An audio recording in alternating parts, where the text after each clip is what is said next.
I'll briefly introduce myself. My name is Steve Bukala. I'm a graduate of Grand Valley State University in 1993, which is in Michigan. I met Sheriff Dar Leaf shortly after I was sworn in at Lake Odessa Police Department some 27 years ago. And since then, Dar and I have been friends, colleagues, and when he told Sheriff Mack about my story, Sheriff Mack's jaw dropped. And a little brief about me is I'm the son of second-generation Polish immigrants, so I always make Polak jokes about myself because that's just how I deal with things. And one thing that I never lost is my sense of humor, even though they fired me for supporting the Constitution. We don't have a Liberty University in Michigan, but what we do have is Hillsdale College. I was able to take, thank you. I was able to take the Constitution 101 online, and because I'm Polish, it was free. So if you're telling me something's free, I'm going to do it. And I took that as I believe I was the school resource officer at the time. I became detective, and I was a patrol administrative sergeant. I did not apply for chief of police the first time. I did apply in 2013. The second time, I did get it that time. And I was chief of police up until the day I was forced out. If you're aware of what happened, Lowell's the smallest city in Kent County, and back when I started there, Kent County, if it was anatomically correct, Cedar Springs would be the armpit, and Lowell is where you would have put the enema. So we actually, the core group of officers that I was hired in with, we cleaned up the town in about 5 years, and is now one of the crown jewel poster communities in Kent County. It's a very nice bedroom community. Thank you. We were pretty heavy-handed. As our old chief said, if you ring the bell, I want them to win the prize, and we did that. So fast forward to this year, I was thrust in a national spotlight a couple times. One was back in 2014. We did a viral Christmas video on YouTube that went worldwide. You can look it up, Lowell Police Christmas video. That was us. And then the second time was, unfortunately, this summer. So earlier this year, we had the riots in the city of Grand Rapids, and they activated what's called the Controlled Force Protocol, which is all the neighboring agencies would get together and they would mass in the city of Grand Rapids for these riots. Unfortunately, the mayor that they have and the rest of their city council is a bunch of snowflakes, and they told the police to stand down, and there's the end result. Several cruisers burning. Our prosecutor's office was nearly destroyed. Grand Rapids Police Department was nearly destroyed. The state of Michigan County and parole building was nearly destroyed, all due to these rioters. A friend of mine who lives in Grand Rapids took a picture of this. He found this on the ground out in downtown Grand Rapids. They were advertising for professional anarchists. So I'm going to go a little quickly on this because I was told I only have 10 minutes. This is the timeline. On May 30th, the city of Grand Rapids had the riots. The city was nearly destroyed. On May 31, our city borders Kent and Ionia County. The city of Ionia was starting to receive threats. And this is very important because Lowell is 14 miles from the city of Grand Rapids, and it's also 14 miles from Ionia. Ionia is a little bit bigger than Lowell. I think they have about just under 10,000 people and a very small police force, just like ours. I placed our department on alert, and I was able to gather 6 officers that would have been available at a moment's notice. We had our ballistic shields, and we were about to proceed to the city of Ionia to help them with possible riots. And we were told that we could stand down at about 2,200 hours. The following day, I started receiving unconfirmed reports that my city was going to be targeted for rioters. I had made some phone calls to our fire chief, who's married to my cousin, and ironically, I helped them with a concealed carry policy because their attorney was saying they could not carry concealed and be on a fire scene. That's another story for another time. But what I realized that what I was doing, and I didn't realize at the time, I was activating our militia, and I didn't even know what a militia was at the time. I was going to make 2 phone calls. They were going to make 2 phone calls. In a matter of 30 minutes, we would have had 100 armed citizens, business owners, firefighters, and our small police force massing for a riot that would have been in the downtown Lowell area. I told this plan to the city manager, and he's from the east side.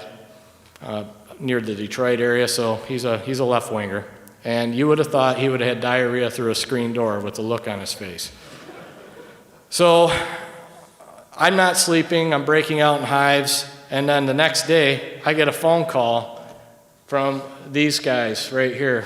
They heard the same rumors we did, and they said, "Sir, we're going to exercise our Second Amendment rights. We know what happened in Grand Rapids, and we hear what's going to happen in our town. We're just going to let you know it's not going to happen here."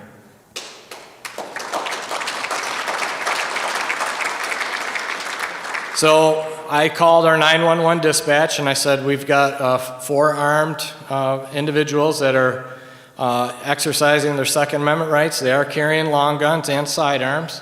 And I said, "You're going to be getting some calls on it. I'm already anticipating this because people's are oversensitive at the time." And I stopped and I talked to these gentlemen and I said, "I understand what you're doing, and I would appreciate if you see something, I would like you to call. I do not want you to engage. You do not have the authority to engage. But if you call us, we will show up en masse and you can support us." And they said, "Thank you very much, sir. We really appreciate that." My city manager orders me to put something on social media to alert the public, and he said he would do the same on the city's page. I found out there's an app called Reddit, and what they started doing is this went into the city of Grand Rapids because the inner city of Grand Rapids is pretty liberal. They started posting that, "Hey, there's something going on in Lowell. We need to call in their office and complain anonymously." And this post had been taken down, but not before one of my supporters got a hold of it. And the social media trolls got to work, condemning me and condemning these young men for walking fully armed in the city of Lowell. One of the gentlemen, Garrett Hardiman, he was one of the people that was walking with the Second Amendment. And he said, "I am the leader of the small group, and I'm exercising our Second Amendment rights. We are here due to the fact that what happened in Grand Rapids, and we are here with no intent to harm, but send a message to the people that our rights and freedoms are ours, and God bless America." He started getting attacked by these trolls on social media. Another one, Gregory Jones, they Facebook stalked his page till they found this picture and they cropped it.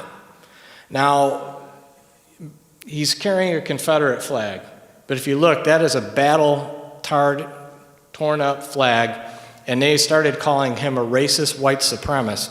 But if you look at his entire page, he has this flag.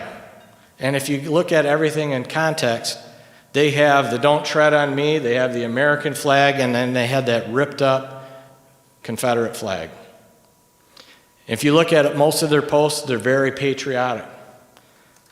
Well, the arguments continued, calling them racist white supremacists. Then they started calling me a racist white supremacist for supporting their actions, saying, "How could you let someone with a Confederate flag walk down Main Street armed with all of this racial tension going on?" And I said, "I'm not. They're not carrying a Confederate flag. I met with them. They're not going to do any harm, and they are just not going to let what happened in Grand Rapids happen here." Well, the arguments continued back and forth, and finally I said something to the fact of, "You know what, people, this is not the first time we've had open carry in town, and guess what? No one ever got shot those times either." Well, that didn't go over well with the city of Lowell because the mayor got a complaint that I used the term, "We support the Second Amendment and the legally armed citizen." And my boss came in and he said, "The mayor is ordering you to take that line down." And I said, "Okay, you're ordering me to do it, I'll take that line down." Well, social media really blew up. And the city then went dark and hired a PR firm over the next 48 hours. And I was called into the city manager's office along with the mayor and the city attorney. I told my senior officer and my detective, I said, "Well, I could see where this is going. They're going to fire me." They said, "They can't fire you for that." I go, "You watch, they're going to fire me." They said that because I supported the Constitution and the Second Amendment, I was inserting political beliefs into my office as chief of police. and they said that was conduct unbecoming a police officer, and that I needed to resign, or at 5:01 I would be fired. Now, mind you, I had 24 years and 7 months with the city of Lowell. That is important because I was 5 months away from what would have triggered early retirement. I would have been on the 115 plan. 1 minute you piss me off, 15 minutes later I'm out of here. Now, with that being said, I have become the poster child for the 2A groups in the state of Michigan. Both of these flags have been dedicated to me, especially the one on the right. They held a fundraiser for me because they don't like what had happened to me, and if it happened to me, it's going to happen to someone else. My best friend came up with this: support Chief Bukala, I've got your 6. We're doing a fundraiser. Shirts are $12 a piece. I get $5 for my defense fund. This defense is, I'm not the only one that's under attack in the state of Michigan. Chief James Craig of the Detroit Police Department, he's also under attack right now, but he's got an advantage on me. He went to all the black parishes and churches in the city of Detroit, and he's got them rallying around him, and the black business owners are telling BLM and the Antifa that they're tired of their antics, and that he said, I'm not resigning, they're gonna have to fire me. Well, with the community rallying around him, they can't fire him. I have the community rallying around me as well, but I'm a city of 4,000 people. So what I'm asking is, on your table is a card that says, "We back Chief Bukala, I got your 6." It's got a QR code. It'll bring that up to my GoFundMe page, the correct one, because ironically, someone on the West Coast tried to steal my GoFundMe page and take the money for themselves. So if you could take that back to your department, share my story with your deputies and your officers. If everybody gave $5 or $10, I would have enough money for this defense, because Catherine Henry, you're going to hear from her in a minute. She's my attorney. We can't do it for free, but they say you can't fight City Hall. Well, I don't know why God chose this for me to do this, but the day I was fired, I heard this voice that said, "You're up for the fight of your life, but eventually you're going to get through it and you're going to be okay."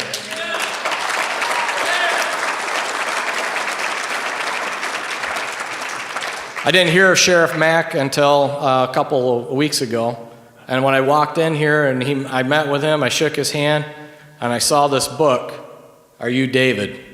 Well, apparently I'm David, and I've got the fight, and I'm taking it to him. Thank you very much.